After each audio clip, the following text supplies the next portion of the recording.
नमस्कार बच्चों, good evening. क्या हाल चाल है? सभी लोग ठीक ठाक हो? आई होप सभी लोग ठीक ठाक ही होंगे। जल्दी से सभी लोग जुड़ जाओ, जल्दी से जुड़ जाओ। आज हम आपके लिए लेकर आए हैं नागरिक शास्त्र। क्या लेकर आए हैं? नागरिक शास्त्र का चैप्टर नंबर 3। तो जल्दी से जुड़ जाओ सभी लोग। सभी लोग अपने दोस्तों को शेयर कर दो और फिर बात करते हैं इस चैप्टर के बारे में और देखते हैं क्या क्या पढ़ना है। तो जैसा कि ये तो आप जान चुके होंगे कि मैं अमरीश आप सभी का ज्ञान सिंधु कोचिंग क्लासेस पे स्वागत करता हूं। ठीक है, आज हम लेकर आपके लिए लाए हैं कक्षा 12। कौन सी क्लास का? कक्षा 12 नागरिक शास्त्र, जो बोर्ड के लिए बहुत बहुत बहुत ही इंपॉर्टेंट चैप्टर होने वाला है। और ये नागरिक शास्त्र का कौन सा चैप्टर है? तीसरा चैप्टर है। कौन सा चैप्टर है? तीसरा। सर इससे पहले 2 पढ़ चुके? हाँ, इससे पहले 2 पढ़ चुके। हाँ सर, पढ़े तो हैं। कौन कौन से पढ़े हैं? एक तो द्विध्रुवता का अंत पढ़े हैं और उसके बाद सत्ता का वैकल्पिक केंद्र पढ़े हैं। आज हम आपके सम्मुख तीसरा चैप्टर लेकर आए हैं। तीसरा चैप्टर जिसका नाम क्या है? समकालीन दक्षिण एशिया। और समकालीन दक्षिण एशिया में हम पढ़ने वाले हैं कि समकालीन दक्षिण एशिया क्या होता है और इसके बारे में पढ़ेंगे कि समकालीन दक्षिण एशिया में एशिया क्या है। ठीक है, एशिया क्या है और समकालीन दक्षिण एशिया में जो एशिया क्या है, उसके बाद ये भी पढ़ेंगे कि दक्षिण एशिया क्या है और इसमें कौन कौन से देश हैं। तो इसके बारे में हम आज पढ़ने वाले हैं। ठीक है, तो आइए देर ना करते हुए शुरू करते हैं। अच्छा, ये जो चैप्टर लाया गया है आपको 160 में ला गया है। आपके लिए किस में ला गया? 160 को, क्योंकि आने वाली आगामी बोर्ड परीक्षाओं के लिए जो भी इंपॉर्टेंट प्रश्न पत्र बन सकते हैं, उन प्रश्न जो इंपॉर्टेंट प्रश्न बनेंगे उन प्रश्नों को देखते हुए इसमें उसी प्रकार का सेटअप बनाया गया है कि जो बहुत ही इंपॉर्टेंट है, जो आपकी बोर्ड पेपर में आए, वही यहाँ पर मेनली टॉपिक रखे गए हैं। तो सबसे पहले देर ना करते हुए आइए शुरू करते हैं। क्या पढ़ेंगे? अच्छा, थोड़ा पहले समझ लेते हैं हम पढ़ेंगे क्या क्या। एक तो हम ये पढ़ने वाले हैं, क्या पढ़ने वाले हैं? समकालीन कौन से काल में या कौन से समय में दक्षिण एशिया। तो सबसे पहले हम किसके बारे में पढ़ेंगे? एशिया के बारे में। क्या किसके बारे में पढ़ेंगे? एशिया के बारे में पढ़ेंगे कि एशिया क्या होता है, एशिया के बारे में पढ़ेंगे। उसके बाद क्या पढ़ेंगे? दक्षिण एशिया क्या होता है, इसके बारे में पढ़ने वाले हैं। किसके बारे में पढ़ेंगे? पहले हम पढ़ेंगे एशिया क्या होता है, उसके बाद दक्षिण एशिया। तो एशिया क्या होता है? सर एशिया तो महाद्वीप है। एशिया क्या है? एशिया तो महाद्वीप है। इसका मतलब सर जो एशिया महाद्वीप है उसके बारे में बात चल रही है। हाँ, तो एशिया महाद्वीप जो है उसके जो दक्षिण में देश स्थित हैं उनके बारे में बात चल रही है। तो आइए देर ना करते हुए शुरू करते हैं। सबसे पहले ये तो समझ चुके एशिया क्या है। जैसे यहां पर दक्षिण एशिया क्या है, जिस चैप्टर का नाम दक्षिण एशिया, समकालीन दक्षिण एशिया, वो क्या है। तो सबसे पहले दक्षिण एशिया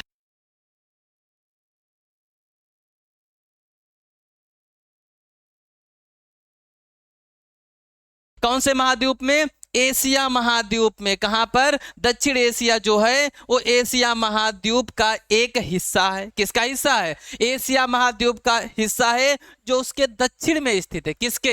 एशिया के दक्षिण में स्थित है, जिसे भारतीय उपमहाद्वीप कहा जाता है। क्योंकि अगर आप देखेंगे कि जो दक्षिण एशिया है उसका सेंटर देश अगर देखेंगे तो वो भारत है। कौन सा है? सेंटर देश देखेंगे तो भारत, क्योंकि उसके चारों ही ओर सभी देश पाए जाते हैं। तो इसे भारतीय उपमहाद्वीप भी कहा जाता है, क्योंकि इसके चारों ओर केंद्र के रूप में कौन विराजमान है? अपना भारत विराजमान है और इसके चारों ओर इसके पड़ोसी देश पाए जाते हैं। ठीक है, तो दक्षिण एशिया समझ में आया होगा कि जो एशिया महाद्वीप है उसके दक्षिण में स्थित, कहां पर? दक्षिण में स्थित जो देशों का संगठन है, उस जो भी देश वहां पर स्थित है उन्हें दक्षिण एशिया के देश कहते हैं। कौन से देश कहते हैं? दक्षिण एशिया के देश कहते हैं। उसके केंद्र में कौन स्थित है? तो केंद्र में ध्यान रखना कौन स्थित है? अपना भारत स्थित है। कौन स्थित है? अपना भारत स्थित है। ठीक है, इसके बाद अगला, सर दक्षिण एशिया में कौन कौन से देश हैं। बात तो ये भी हो सकती है कि सर दक्षिण एशिया में कौन कौन से देश और कितने देश हैं। तो जरा इसके बारे में बात करते हैं कि दक्षिण एशिया में कौन कौन से देश हैं। तो आपको पता भारत सेंटर में, तो दक्षिण एशिया में भारत तो वैसे भी होगा। भारत हो गया और पाकिस्तान हो गया, बांग्लादेश हो गया, नेपाल हो गया, भूटान हो गया, श्रीलंका हो गया और मालदीव हो गया। तो सर टोटल कितने देश है? 7 देश है। अच्छा, कहीं कहीं पर लिखा मिल जाएगा इसमें अफगानिस्तान भी, तो आप साथ ध्यान में रखना कि कौन कौन से भारत है, भारत के जो भी पड़ोसी देश, जैसे भारत तो खुद है, भारत हो गया, पाकिस्तान हो गया, भारत के इधर कौन है? बांग्लादेश है। अगर मैप बनाएंगे तो कुछ इस प्रकार का हो जाएगा, ठीक है। मैप अगर आप बनाएंगे भारत का तो कुछ ऐसा हो जाएगा, ठीक है। ये ऐसा ऐसे रैंडम सा बना लेते हैं यहाँ पर ऐसा, और कुछ ये ऐसा हो जाएगा, ठीक है। ऐसे रैंडम सा बना लेते हैं यहाँ पर थोड़ा, हाँ ये ऐसा हो जाएगा, और यहाँ पर ये कुछ ऐसा हो जाएगा। तो जरा देखिए, अगर पाकिस्तान की बात करें तो पाकिस्तान किधर है? यहाँ पर है, ये पाकिस्तान है। अगर हम बात करें किसकी? बांग्लादेश की, तो आपको पता है बांग्लादेश कहाँ पर है? यहाँ पर है। अगर हम भूटान की बात करें तो ये क्या हो जाएगा? नेपाल हो जाएगा, यहाँ पर भूटान हो जाएगा। मालदीव की बात करें तो मालदीव भारत के दक्षिण में नीचे हो जाएगा। और श्रीलंका की बात करें तो आप देखे होंगे यहाँ पर लटका रहता है भारत से, कौन है? श्रीलंका है। कौन है? श्रीलंका है। मालदीव इसके नीचे हो जाएगा। भूटान की भी स्थिति हम देख लिए हैं। तो हमें यह पता चला कि दक्षिण एशिया में कौन कौन से देश है, तो ध्यान रखेंगे, रट लेंगे इसे अच्छे से। भारत, कौन से? भारत हो गया।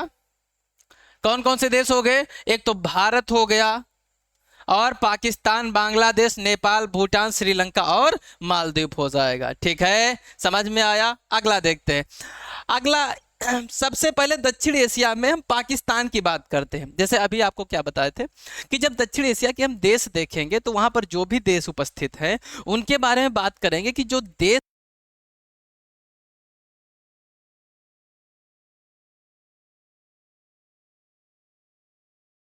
वो किस प्रकार रहा।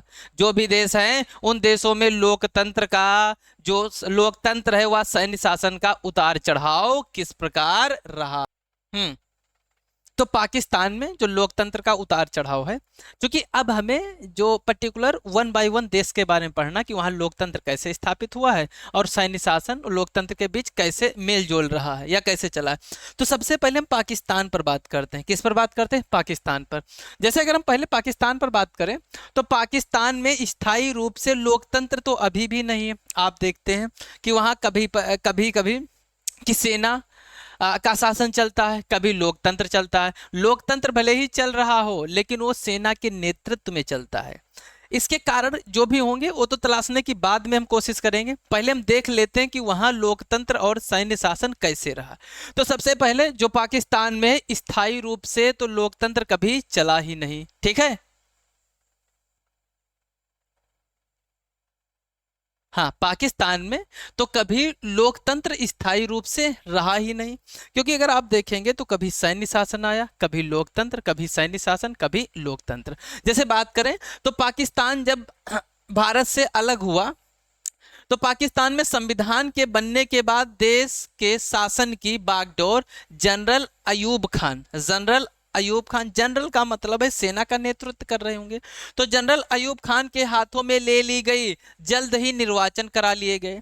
क्या हुआ कि जब ये भारत से पाकिस्तान अलग हुआ उसके बाद पाकिस्तान में संविधान बना। संविधान बनने के बाद, क्या बनने के बाद? संविधान बनने के बाद जो भी बागडोर है शासन की वो जनरल किसके हाथ में चली गई? सेना के हाथ में, अयूब खान के हाथों में चली गई। अच्छा, इससे क्या हुआ? जो वहां पर निर्वाचन करवाया गया वो शुद्ध तरीके से या निष्पक्ष तरीके से नहीं करवाए गए। क्या होता है कि वहां पर जो निर्वाचन कराए गए निष्पक्ष तरीके से नहीं करवाए गए। जब निष्पक्ष तरीके से नहीं कराए गए तो जनता को गुस्सा आया, जो जनता का गुस्सा भड़कने लगा और जल्द से जल्द सत्ता छोड़नी पड़ी। और उसके बाद अच्छा, जब ये सत्ता छोड़ेंगे कोई दूसरे आएंगे, तो दूसरे भी ऐसे ही आते हैं। तो जब इन्होंने सत्ता छोड़ी तो दूसरे आते हैं यहिया खान। कौन आते हैं? यहिया खान, जो सैन्य शासन की बागडोर संभाली। वो पहले से जनरल थे, सेना के कमांडर थे। उसके बाद कौन आते हैं? उसके बाद आते हैं जब जनता का गुस्सा भड़का तो कौन आते हैं? यहिया खान, जो सैन्य शासन की बागडोर संभाल लेते हैं। इसके बाद क्या होता, देखते हैं इसके बाद का हाल क्या है। अच्छा, इसके बाद आपको पता होगा कि 1971 में, कब? 1971 में भारत और पाकिस्तान के बीच युद्ध होता है। तो 1971 में जब भारत और पाकिस्तान के बीच युद्ध होता है तो उस युद्ध में भारत की विजय होती है। किसकी विजय होती है? भारत की। जब भारत की विजय होती है तो पाकिस्तान 2 भागों में टूट जाता है। कितने भागों में? 2 भागों में पाकिस्तान टूट जाता है, जिसमें पूर्वी पाकिस्तान अर्थात बांग्लादेश जो होता है एक स्वतंत्र राष्ट्र बन जाता है। क्या बन जाता है? एक स्वतंत्र राष्ट्र बन जाता है। इसके बाद पाकिस्तान में जुल्फी अली कार भुट्टो के नेतृत्व में एक निर्वाचित सरकार बनती है। कहां पर? एक निर्वाचित सरकार बनती है। कहां पर? पाकिस्तान में। किसके नेतृत्व में? जुल्फी अली कार भुट्टो के नेतृत्व में, जो 1971 से 1977 तक चलती है। कब तक चलती है? ध्यान रखना। अब देखना कैसे उतार चढ़ाव होता है लोकतंत्र का अर्थात निर्वाचित सरकार का और सैन्य शासन का। क्या होता है? 1971 से 1977 तक एक निर्वाचित सरकार चलती है। उसके बाद 1977 में क्या होता है? 1977 में जनरल कौन?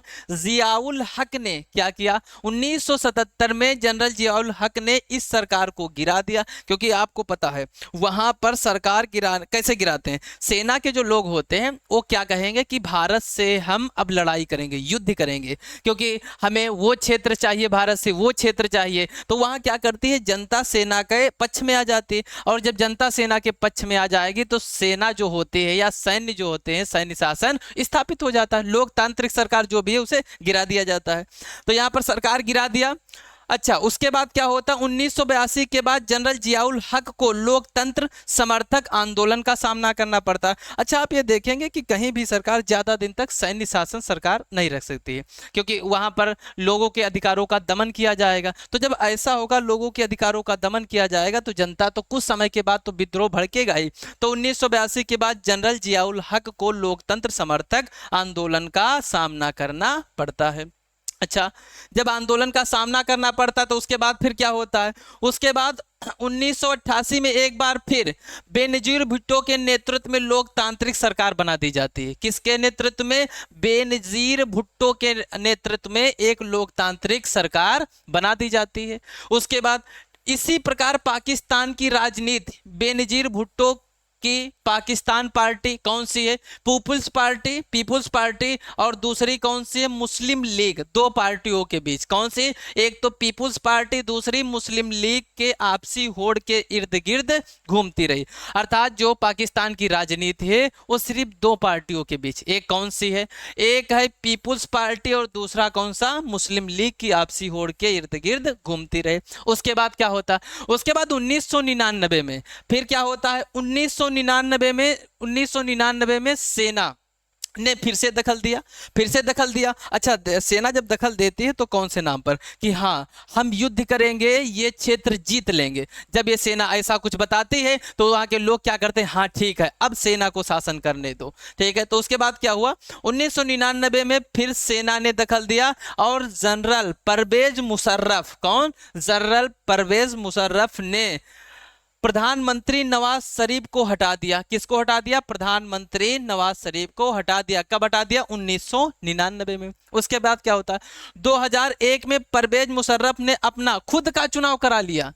अपना खुद का निर्वाचन किस रूप में करा लेते हैं? राष्ट्रपति के रूप में करवा लेते हैं। फिर उसके बाद 2008 से पाकिस्तान में लोकतंत्र है, हालांकि ये सरकारें सैन्य शासन के नेतृत्व में ही चल रही। अभी आपसे बताएं कि जो भी वहां सरकारें चलती हैं वो एक निष्पक्ष तरीके से नहीं चलती हैं, वो सेना के नेतृत्व में ही चलते हैं। किसके नेतृत्व में चलती हैं? सेना के नेतृत्व में ही चलते हैं। तो आप यहां पर ये देख पाए, क्या देख पाए कि यहां पर पाकिस्तान में जो लोकतंत्र और सैन्य शासन का उतार चढ़ाव कैसे, कभी सैन्य शासन आया, कभी लोकतंत्र आया। फिर वहां पर क्या हुआ? वहां पर दंगा भड़के लोगों के द्वारा क्या लाया जाए? सैन्य शासन लाया जाए, तो सेना आ गए। उसके बाद अधिकारों का दमन हुआ लोगों के, तो फिर लोगों ने आंदोलन किए, फिर चुनाव हुए, लोकतंत्र आ गया। उसके बाद फिर सेना लोकतंत्र यही चलता रहा। अच्छा, अब मेनली तो ये कारण क्यों है? वहां पर सैन्य शासन बार बार क्यों आ रहा है और लोकतंत्र स्थायी क्यों नहीं रह रहा? इसके भी कुछ कारण तो होने चाहिए। जैसे भारत में जब से भारत आजाद हुआ, तब से अभी तक आप देखेंगे लोकतंत्र ही चल रहा है। तो ये जब दोनों साथ ही आजाद हुए थे, पाकिस्तान और भारत, तो पाकिस्तान में लोकतंत्र स्थायी नहीं रह पा रहा है, लेकिन भारत में तो स्थायी है। इसके कारण क्या है, तो कारण तलाशने की कोशिश करते हैं। तो सबसे पहले अगर हम देखें कि पाकिस्तान में लोकतंत्र स्थायी ना होने के कारण क्या है, इसका मतलब वहां कुछ तो जरूर ऐसा है। क्या ऐसा है? नंबर एक, अगर देखें तो वहां जो धर्म गुरु हैं और भूस्वामी हैं जो है, इनका सामाजिक जो दबदबा है वो बहुत ज्यादा है। मतलब वहां पर जो प्रभाव है, जो धर्म गुरुओं का प्रभाव है, कट्टरपन जैसा है कि इस्लाम कट्टरपन में, ठीक है, इस्लाम में कट्टरपन के जो वहां लोग हैं वो वहां पर विराजमान है और उनका बहुत ज्यादा दबदबा है। अच्छा, जिससे निर्वाचित सरकार, जो निर्वाचित सरकार है उसे गिराकर सैन्य शासन क्या हो जाता है, स्थापित हो जाता है। क्या हो जाता है वहां से, जिससे निर्वाचित सरकार जो, उसे गिराकर कौन सा शासन स्थापित कर लिया जाता है, सैन्य शासन। दूसरा वहां ये होता है कि सेना कहती है कि भारत से क्षेत्र हम वापस ले लेंगे, या जैसे भारत के क्षेत्र पर हम क्या कर लेंगे, अतिक्रमण कर लेंगे। जैसे पाकिस्तान क्या कहता है कि जम्मू कश्मीर उसका है, ठीक है, तो वो कहता है कि हम जम्मू कश्मीर जो है वो भारत से ले लेंगे। तो जब ये सैन्य शासन वहां करता है या कहता है, तो वहां लोग क्या करते हैं कि अब सत्ता हटाओ, और सत्ता पर किसको बिठाओ, सत्ता पर बिठाओ सैन्य शासन को। अब जो भी पावर हो किसके हाथों में होनी चाहिए, सेना के हाथों में। तो और एक कारण है, भारत और पाकिस्तान के बीच जो टकराव होने के कारण सैन्य समर्थन समूह ज्यादा मजबूत हैं। वहां पर जो समूह मजबूत हैं वो सेना का समर्थन ज्यादा करते हैं। तो हम यहां पर यह समझ पाए कि पाकिस्तान में लोकतंत्र स्थायी ना होने के कौन कौन से कारण है। अच्छा, और भी कारण जरा तलाशने की कोशिश करते हैं। तो और कारण में अगर देखें तो यहां पर पाकिस्तान में लोकतंत्र चले, इसके लिए कोई अंतरराष्ट्रीय समर्थन नहीं मिला, इस वजह से सेना अपना प्रभुत्व बनाए हुए है। और दूसरा, पाकिस्तान को जो अंतरराष्ट्रीय देश हैं वो लगातार यूज भी करते रहते हैं सेना के माध्यम से, तो वो भी चाहते हैं कि वहां पर क्या बनी रहे, वहां सेना का नेतृत्व रहे।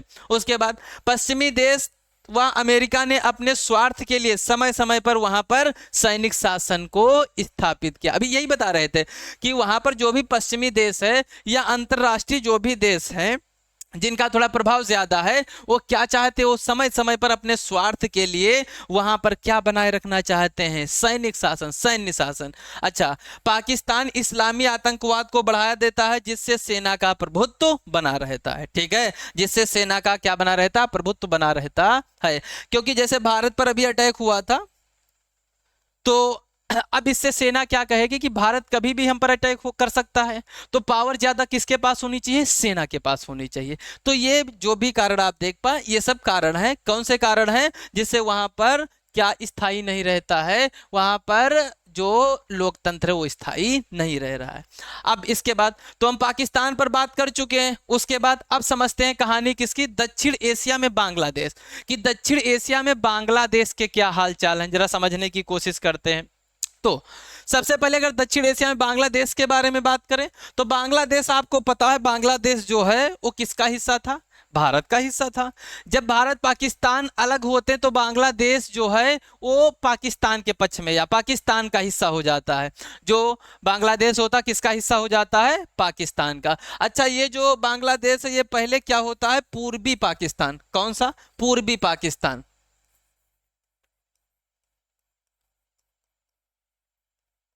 पूर्वी पाकिस्तान, ठीक है, बांग्लादेश एक क्या होता है, पूर्वी पाकिस्तान। उसके बाद क्या होता है, उसके बाद यहां पर 1900 आपको पता है कि 71 में भारत, पहले जो बांग्लादेश है वो किसका हिस्सा होता है, पूर्वी पाकिस्तान का, अर्थात पाकिस्तान का हिस्सा होता है। पश्चिमी पाकिस्तान इधर और पूर्वी इधर होता है। उसके बाद क्या होता है, 1900 जब 71 में, किस कहा, 1971 में जब भारत और पाकिस्तान किसके बीच, भारत और पाकिस्तान के बीच युद्ध होता है। किसके बीच, भारत और पाकिस्तान के बीच जब युद्ध होता है तब जो पूर्वी पाकिस्तान है ये स्वतंत्र हो जाता है, और स्वतंत्रता के बाद ये क्या बन जाता है, बांग्लादेश बन जाता है। किससे अलग हो जाता है, ये पाकिस्तान से अलग हो जाता है। कब अलग होता है, 1971 में। तो आइए हम पढ़ते हैं ये कहानी कैसी रही। मतलब ये जो भी हम पढ़े हैं कि पहले पूर्वी पाकिस्तान पाकिस्तान का हिस्सा था, अर्थात बांग्लादेश आज का। अब ये पूर्वी पाकिस्तान से बांग्लादेश कैसे बना उसके बारे में देखते हैं। तो आपको बताए हैं कि 1971 में ये बांग्लादेश बनता है। तो वही बताया गया कि बांग्लादेश 1947 से कब तक, 1947 से 1971 तक पाकिस्तान का हिस्सा था।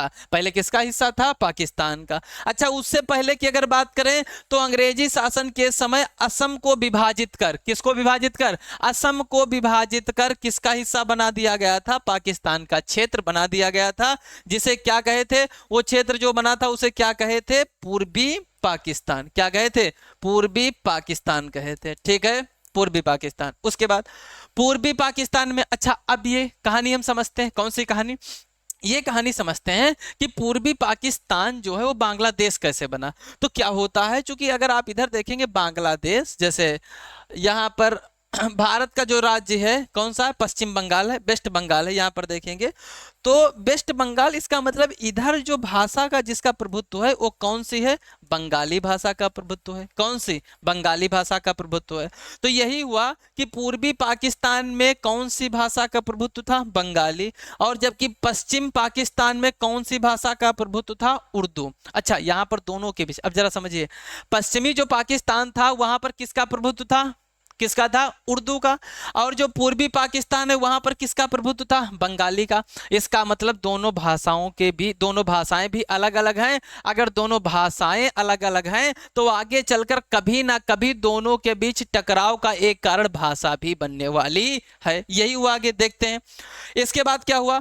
दोनों को, जिससे दोनों के बीच भाषा को लेकर दुर्व्यवहार शुरू हो गया। क्या हुआ? जिससे दोनों के बीच क्या हुआ? भाषा को लेकर दुर्व्यवहार शुरू हो जाता है। अच्छा, इसके बाद क्या हुआ? इस क्षेत्र की जनता, कौन से क्षेत्र की जनता? इस क्षेत्र की जनता जो पूर्वी पाकिस्तान उस समय का था, इस क्षेत्र की जनता ने पश्चिमी पाकिस्तान के दुर्व्यवहार के खिलाफ जन आंदोलन शुरू कर दिया। क्योंकि भाषा को लेकर आप देख पा रहे हैं कि वहां पर किसका प्रभुत्व है? वहां पर उर्दू का है पश्चिमी पाकिस्तान में, और पूर्वी पाकिस्तान में किसका प्रभुत्व है? बंगाली भाषा का। अब क्या होता है? दोनों के बीच भाषा को लेकर विवाद स्थापित हो जाता है। जब विवाद स्थापित होगा तो जो पूर्वी पाकिस्तान है वहां पर पश्चिमी पाकिस्तान के लोगों ने वहां पर दुर्व्यवहार करना शुरू कर दिया।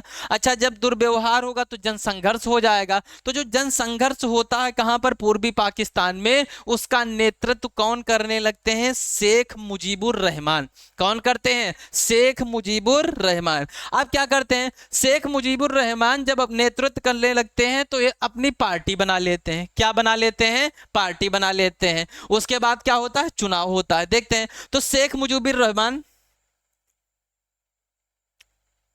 हाँ, शेख मुजीबुर रहमान की नेतृत्व में आवामी लीग को क्या होता है? 1970 में। अच्छा, जब ऐसा होता है तो ये अपनी पार्टी मुजीबुर रहमान बना लेते हैं और उसके बाद चुनाव लड़ते हैं। चुनाव जब लड़ते हैं 1970 के चुनाव में पूर्वी पाकिस्तान की जितनी भी सीटें थी सब कौन जीत जाते हैं? मुजीबुर रहमान जीत जाते हैं और इनको बहुमत प्राप्त हो जाती है। ये इतनी सीटें बना लेते हैं कि अब ये क्या बन सकते हैं? प्रधानमंत्री बन सकते हैं। अर्थात यहां पर क्या होता है? पाकिस्तान की सारी सीटों पर, कौन सा पाकिस्तान? पूर्वी पाकिस्तान की सारी सीटों पर विजय प्राप्त कर लेते हैं। और जब विजय इन्हें मिल जाती है तो आवामी लीग को अब बहुमत प्राप्त हो गई है। अर्थात वो जो संसद है वहां पर अपना सरकार बनाने का दावा पेश कर सकती है। इसके बाद क्या हुआ? क्योंकि आपको पता है कि जो पूर्वी पाकिस्तान है, पूर्वी पाकिस्तान, वहां कौन सी भाषा का प्रभुत्व है? बंगाली। और यहां पर पश्चिमी पाकिस्तान में अगर देखें तो पश्चिमी पाकिस्तान जो है यहां पर कौन सी भाषा का प्रभुत्व है? उर्दू भाषा का प्रभुत्व है। ठीक है, यहां पर उर्दू का प्रभुत्व है। इसके बाद क्या होता है? जब वो बहुमत प्राप्त कर लेते हैं, लेकिन पश्चिमी पाकिस्तान, कौन से? पश्चिमी पाकिस्तान की बात है। पश्चिमी पाकिस्तान के नेताओं ने आवामी लीग को सरकार बनाने नहीं दिया। क्या होता है? आवामी लीग को सरकार बनाने नहीं देते हैं। किसको? मुजीबुर रहमान को। पश्चिमी पाकिस्तान के जो नेता थे वहां के, वो उसको सरकार नहीं बनाने देते हैं। अच्छा, जब सरकार नहीं बनाने दिए उसके बाद क्या करते हैं? शेख मुजीबुर रहमान को गिरफ्तार भी करवा लेते हैं। क्या करते हैं? शेख मुजीबुर रहमान को गिरफ्तार करवा लेते हैं। कौन? ये पश्चिमी पाकिस्तान वाले। उसके बाद क्या होता है? जब उनके नेता को गिरफ्तार करवा लेंगे, किसको? आवामी लीग, अर्थात पूर्वी पाकिस्तान के जो नेता थे मुजीबुर रहमान, उनको गिरफ्तार कर लेते हैं।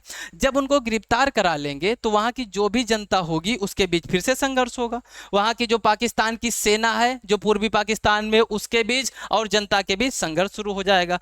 जब संघर्ष शुरू होगा तो सेना के बीच और लोगों के बीच, तो सेना क्या करेगी, सेना क्या करेगी, लोगों पर गोलियां भी चलाएगी, यही होता है। तो लोगों पर जब गोलियां चलने लगी तो लोग, चूंकि अभी आप मैप में देखे थे, हाँ यहाँ पर, तो जब यहाँ पर सेना बहुत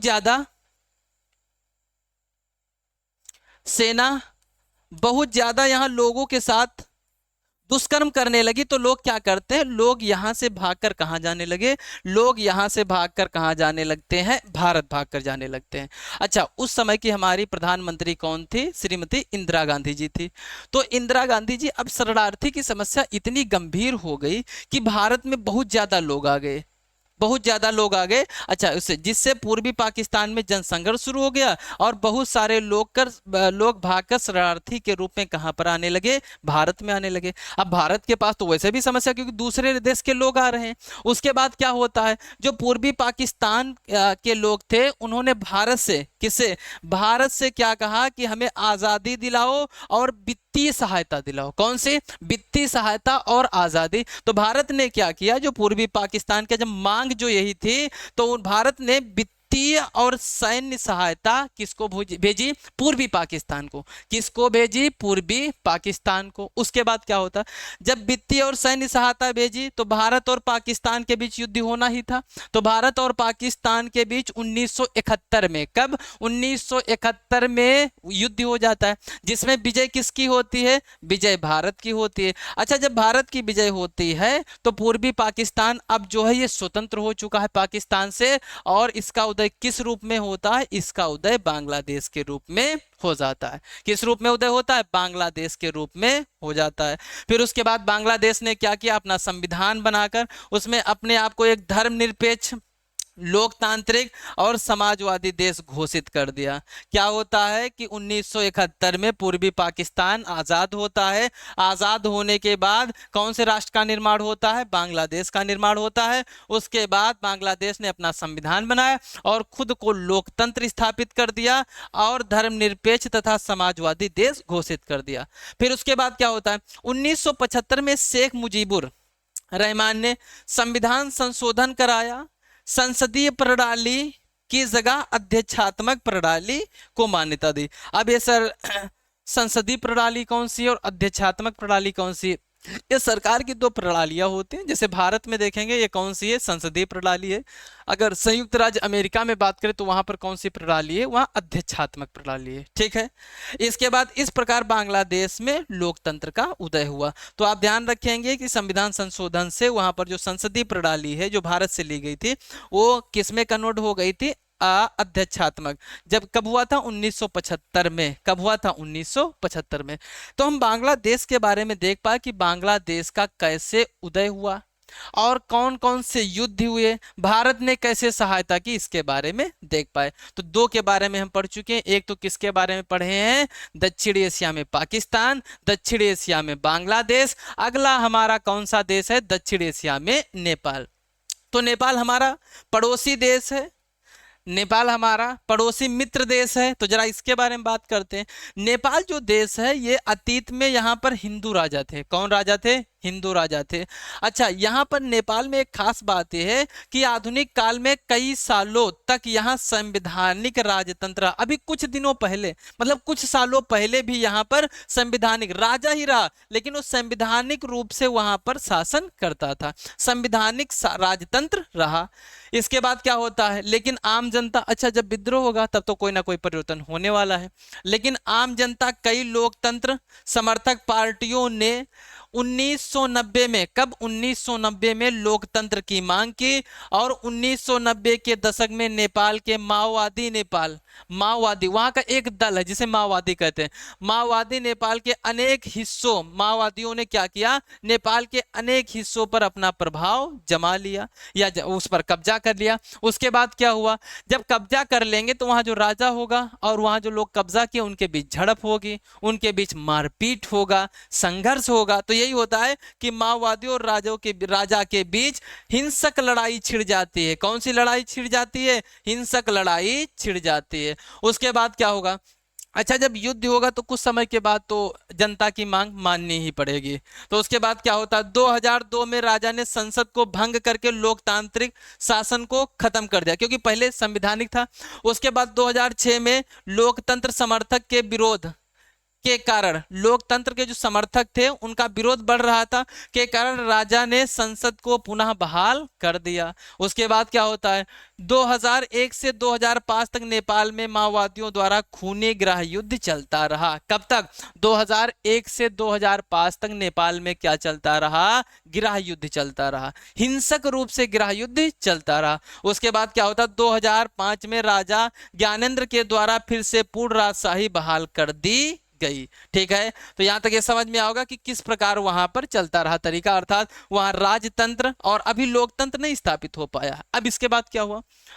2006 में अंतरराष्ट्रीय दबाव के कारण पुरानी संसद बहाल हुई। 2008 में राजतंत्र को खत्म कर दिया गया। किसको खत्म कर दिया गया?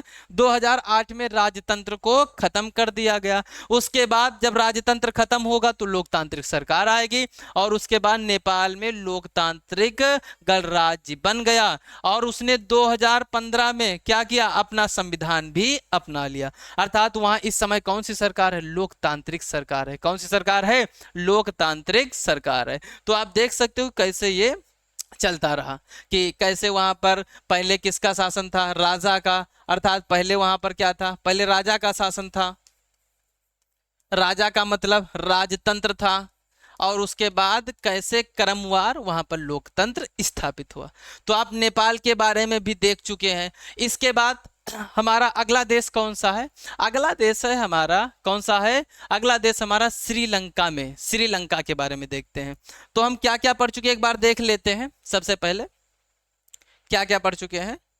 हाँ, सबसे पहले हम पढ़े दक्षिण एशिया क्या है, उसके बाद ये, फिर हम कहा दक्षिण एशिया में जो पाकिस्तान में लोकतंत्र एवं सैन्य शासन का उतार चढ़ाव है उसके बारे में पढ़ लिए। उसके बाद हम किसके बारे में? बांग्लादेश में कारण पढ़े। उसके बाद हम पढ़े बांग्लादेश में। उसके बाद बांग्लादेश के बाद हम क्या पढ़े हैं? कहाँ पर? नेपाल में पढ़ चुके हैं। अब अगला नंबर कहाँ का है? अगला नंबर है श्रीलंका में जाति संघर्ष। अच्छा, श्रीलंका में क्या होता है? श्रीलंका में प्रमुख तौर पर दो जातियां रहते हैं। एक तो सिंहली है जो बौद्ध धर्म का पालन करते हैं, दूसरा तमिल है। तमिल में कुछ भारतीय तमिल है और कुछ वहां के स्थायी तमिल हैं। ठीक है, तो जो तमिल है वो बौद्ध धर्म का पालन करते हैं और वहां तमिल। अच्छा, तो दोनों चूंकि अलग अलग जातियों से बिलोंग करते हैं तो दोनों के बीच हमेशा संघर्ष बना रहता है। इसी संघर्ष को लेकर यहाँ पर एक गुट बन जाता है जिसे लिट्टे बोलते हैं। क्या बोलते हैं? लिट्टे बोलते हैं। ठीक है, उस गुट को। उसके बाद यहाँ पर जो सरकार होती है और लिट्टे के बीच संघर्ष होता है, हिंसक संघर्ष होता है। उसके बाद 2009 में उस संगठन को खत्म कर दिया जाता है। फिर वहां लोकतंत्र चलता है, लेकिन वहां भी स्थायी रूप से लोकतंत्र नहीं चल पाता है। तो देखते हैं क्या क्या यहाँ पर होता है। अच्छा, जो श्रीलंका था, श्रीलंका 1948 में आजाद होता है। कब आजाद होता है? 1948 में। उसके बाद से जैसे श्रीलंका 1948 में आजाद होता है उसके बाद से ही वहां पर कौन सा संघर्ष चलने लगता है? जाति संघर्ष। क्योंकि यहाँ पर मेनली दो प्रकार की जातियां, एक कौन सी है? एक तो सिंहली है और कौन से? तमिल हैं। कौन से हैं? एक तो सिंहली है और तमिल है। अच्छा, चूंकि सिंहली ज्यादा है तो इनका दबदबा वहां पर कायम रहेगा। चूंकि जो जात ज्यादा होगी तो यहाँ पर मान सकते हो कि बहुसंख्यक में कौन है? सिंहली, तो उनका ज्यादा दबदबा है। यही जाति संघर्ष की मांग यह थी कि श्रीलंका का एक क्षेत्र अलग कर दिया जाए जिसे तमिल राष्ट्र बनाया जाए। जाति संघर्ष की मांग ये थी कि जो उसमें दूसरा संघर्ष था, दूसरा जो गुट था, कौन सा? तमिल, वो मांग कर रहा था कि श्रीलंका का जो क्षेत्र है उसका कुछ क्षेत्र अलग कर दिया जाए और वो क्षेत्र जो अलग किया जाए वो कौन सा राष्ट्र? एक अलग राष्ट्र बने। कौन सा? तमिल राष्ट्र। ये तो पॉसिबल हो ही नहीं सकता है, क्योंकि संप्रभु जो देश होगा तो अलग राष्ट्र कैसे बन सकता है? इसके बाद आजादी के बाद से ही श्रीलंका की राजनीति पर बहुसंख्यक सिंहली समुदाय का दबदबा था। यही आपको बता रहे थे कि सिंहली वहां पर ज्यादा है तो उसका दबदबा पहले से बना रहेगा। अच्छा, जिसका दबदबा होगा जो वहां पर अल्पसंख्यक है, कौन सा, तमिल, तो उस पर कुछ ना कुछ, जैसे ये इसके क्षेत्र जो अधिकार है उनका हनन किया जाएगा या उन पर फालतू का दबाव बनाया जाएगा, तो ऐसा कुछ रहा होगा। उसके बाद क्या होता है, सिंहली अगर देखा जाए श्रीलंका में कितने प्रतिशत में लोग देखें तो सिंहली में जो 74%, जो श्रीलंका में 74% कौन है, सिंहली है। उसके बाद 13% श्रीलंकाई तमिल है, कौन से हैं, श्रीलंका के तमिल है। और 6% अगर देखा जाए तो भारतीय मूल के, और शेष अलग भी और भी लोग हैं। सबसे पहले यहाँ पर अगर देखें कि बहुसंख्यक में कौन है, तो बहुसंख्यक में सिंहली है जो कितने प्रतिशत है, 74% है। और अगर देखें वहां श्रीलंकाई तमिल कितने, 13% हैं, और वहां पर 6% भारतीय मूल के लोग हैं। अच्छा, ये भारतीय मूल के लोग कैसे पहुंचे, तो आपको पता होगा जब भारत गुलाम था किसका, ब्रिटेन वालों का, इंग्लैंड का, तो लोग यहां से क्या करते थे, भारत से लोगों को ले जाकर कहां पर ले जाते थे, श्रीलंका में। क्यों, काम करवाने के लिए, जैसे वहां पर चाय के बागान जो होते हैं और भी काम करवाने के लिए। तो कुछ समय के बाद वो लोग जो है वहीं पर रुक जाते हैं और वहीं के निवासी बन जाते हैं। तो भारतीय मूल के जो लोग हैं इस प्रकार वहां पहुंचे। इसके बाद क्या होता है, तमिल जो है वो धर्म से कौन सी जात का पालन या कौन से धर्म का पालन करते हैं, कौन से धर्म का पालन करते हैं, वो हिंदू। और सिंहली कौन से धर्म का पालन करते हैं, बौद्ध धर्म का, जिससे उन दोनों के बीच सदैव टकराव बना रहता है। सिंहली राष्ट्रवादियों का मानना था कि श्रीलंका में तमिलों के साथ कोई रियायत नहीं होनी चाहिए, उनके साथ कोई रियायत नहीं होनी चाहिए। सरकार ने भी तमिलों के विरुद्ध घोर भेदभाव पूर्ण नीति रखी, जिससे उग्र राष्ट्रवाद की आवाज बुलंद हो गई। सरकार ने भी क्या किया, सरकार ने भी किसका विरोध किया, तमिलों का विरोध किया। अब जब लगातार एक गुट का विरोध होता रहेगा तो कुछ समय के बाद तो आवाज बुलंद ही होगी। जब आवाज बुलंद होगी तो एक संगठन बनेगा जो बदला लेने की कोशिश करेगा। यही होता है। इसके आगे क्या होता है कि 1983 में, कब, 1983 के बाद से उग्र तमिल संगठन लिबरेशन टाइगर ऑफ तमिल इलम, जिसे लिट्टे कहते हैं, लिट्टे श्रीलंका, जो श्रीलंका के सिंहली है उनके साथ क्या शुरू कर देता है, संघर्ष शुरू कर देता है। अच्छा, जब संघर्ष शुरू कर देगा तो उसके बाद क्या होता है, संघर्ष सरकार के बीच में और संगठन के बीच में होगा, सिंहली लोगों के बीच में, तो गृह युद्ध जैसी कंडीशन बन जाती है। और इतना ही नहीं, ये जो लिट्टे संगठन है ये श्रीलंका के उत्तर पूर्व हिस्से पर कब्जा भी कर लेता है। क्या कर लेता है, कब्जा भी कर लेता है। उसके बाद क्या होता है, धीरे धीरे करके इस ग्रुप को, इस संगठन को 2009 में लिट्टे संगठन को क्या कर दिया जाता है, खत्म कर दिया जाता है। 2009 में इस संगठन को क्या कर दिया जाता है, खत्म कर दिया जाता है। तो जब ये खत्म हो जाएगा तो उसके बाद लोकतांत्रिक सरकार आने लगेगी। अब हमारा लास्ट जो टॉपिक बचा है, कौन सा बचा, दक्षेस के बारे में। ये दक्षेस क्या है, तो आप ये देख पाए कि अभी तक जो भी देखे दक्षिण एशिया की बात किए, तो दक्षिण एशिया में सबसे पहले हम किसके बारे में बात किए हैं, वहां पर दक्षिण एशिया है क्या, वहां पर कौन कौन से देश हैं। उसके बाद हम थोड़ा पाकिस्तान के बारे में जानकारी लिए कि पाकिस्तान में लोकतंत्र कैसे रहा, सैन्य शासन कैसे उतार चढ़ाव रहा। उसके बाद ये अगर वहां लोकतंत्र स्थायी रूप से नहीं चल पा रहा है तो उसके कारण क्या है।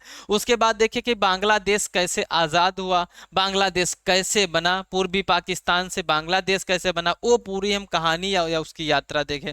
उसके बाद देखें हम नेपाल में कि नेपाल में कैसे वहां राजतंत्र था, उसके बाद वहां पर लोकतंत्र आया। उसके बाद हम किसके बारे में पढ़े, नेपाल के, उसके श्रीलंका के बारे में, श्रीलंका में कौन कौन से संघर्ष हुए इसके बारे में बात किए कि श्रीलंका में दो मुख्य रूप से जातियां पाई जाती हैं, कौन सी, एक तो सिंहली और एक कौन सी, तमिल, उनके बीच कैसे संघर्ष हुआ। उसके बाद कौन सा ग्रुप बना, उस ग्रुप का समापन कब होता है और लोकतंत्र कब से चलता है वहां पे। ठीक है, इसके बारे में हम देख चुके हैं।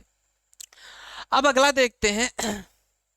अच्छा, 2022 में अगर आप देखेंगे तो श्रीलंका में बहुत ज्यादा जो संकट आया था, तो उसका कारण भी यही था कि वहां पर टकराव की स्थिति लगातार अभी भी बनी हुई है। इसीलिए 2022 में वहां पर आप देखेंगे जो वित्तीय संकट है, जो आर्थिक संकट है, वहां पर बहुत ज्यादा आ गया था। ठीक है, एकदम कंगाल हो गया था देश, ऐसा हुआ था, कंगाली की कगार पर हो गया था। क्यों? क्योंकि वहां पर गृह युद्ध जैसी सिचुएशन अभी भी बनी है, अभी भी वहां संघर्ष जारी रहता है। ठीक है, इसके बाद जो तच्छेस है, जिसे हम क्या बोलते हैं, सार्क बोलते हैं। सार्क का मतलब south Asian association for regional cooperation, मतलब कोऑपरेशन का मतलब सहयोग। अच्छा, अगर देखेंगे तो यह विश्व का एक नवीनतम संगठन है।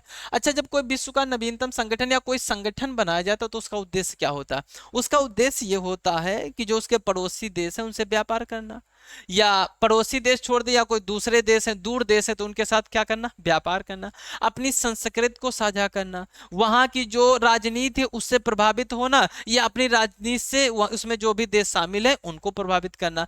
वहां पर एक मंच होगा, तो मंच में जो भी जो ठीक ठाक कार्यक्रम होंगे उनको प्रोत्साहित किया जाएगा, और जैसे आतंकवाद हो गया और भी जो भी समस्याएं हैं तो उनके बारे में चर्चा की जाएगी कि इनको कैसे रोका जाए। तो संगठन का यही तो काम होता है। तो वही बताया गया कि यह संगठन जो है विश्व का नवीनतम संगठन है, जिसे हिंदी में दक्षेस कहते हैं, अर्थात दक्षिण एशियाई क्षेत्रीय संगठन है। ठीक है, कहलाता है। दक्षिण एशिया में जो क्षेत्रीय देश है उनको मिलाकर बनाया गया है।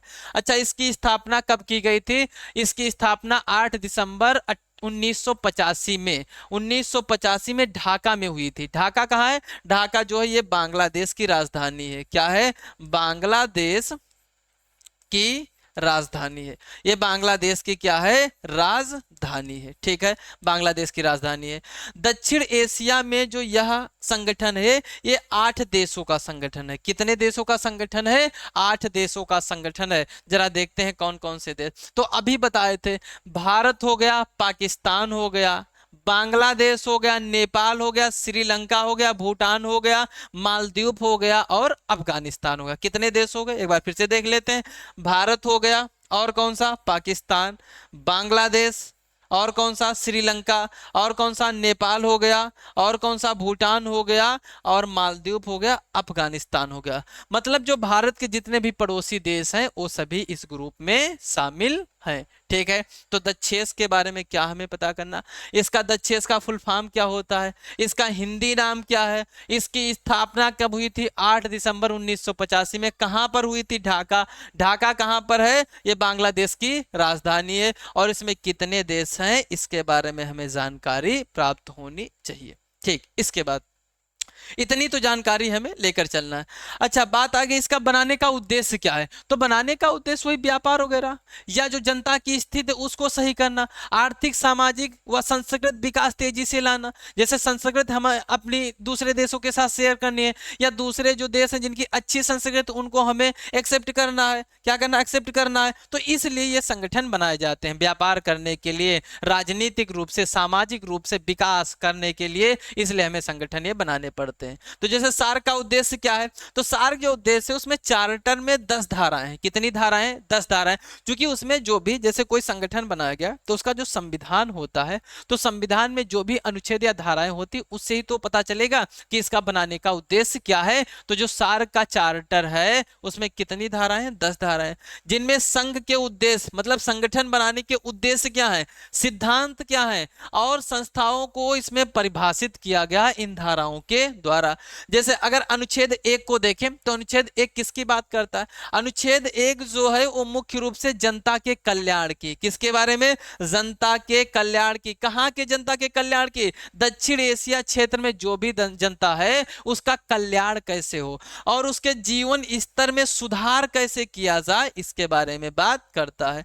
उसके बाद क्षेत्र के आर्थिक, कौन से क्षेत्र? दक्षिण एशिया का जो क्षेत्र है, आर्थिक, सामाजिक, सांस्कृतिक विकास में तेजी लाना और सभी व्यक्तियों को सम्मान के साथ जीने और अपनी पूर्ण निहित क्षमता को प्राप्त करने का अवसर देना। इसका उद्देश्य समझ में आ गया होगा। जो अनुच्छेद 1 में बताया गया है कि मानव का कल्याण कैसे हो, जनता का कल्याण कैसे हो और विकास में तेजी कैसे लाई जाए। उसके बाद दक्षिण एशिया के देशों की सामूहिक आत्मनिर्भरता में वृद्धि करना। मतलब जो दक्षिण एशिया के देश हैं वो खुद पर निर्भर हों, किसी अन्य देश पर निर्भर होने की जरूरत नहीं है। तो ये कैसे हो इसके बारे में बात की गई है। ठीक है, अगला। अब ज्यादा नहीं बचा है, बहुत ही कम बचा है, जल्दी से देख लेते हैं। हाँ, अगला, आपसी विश्वास व सूझ के द्वारा एक दूसरे की समस्याओं का मूल्यांकन करना। अर्थात जब ये जितने भी इस संगठन में देश शामिल हैं, जब एक साथ मिलेंगे अर्थात बैठक करेंगे, तो आपसी विश्वास और सूझबूझ की सहायता से क्या करेंगे कि जो एक दूसरे की समस्याएं हैं उनका मूल्यांकन करेंगे और समस्याओं से निपटने की कोशिश करेंगे कि कैसे निपटाई जाए समस्याओं को। इसी प्रकार आर्थिक, सामाजिक, सांस्कृतिक, तकनीकी और वैज्ञानिक क्षेत्रों में सक्रिय सहयोग, सक्रिय और आपसी सहयोग, सक्रिय और कौन सा आपसी सहयोग में वृद्धि करना। कौन कौन से क्षेत्र में?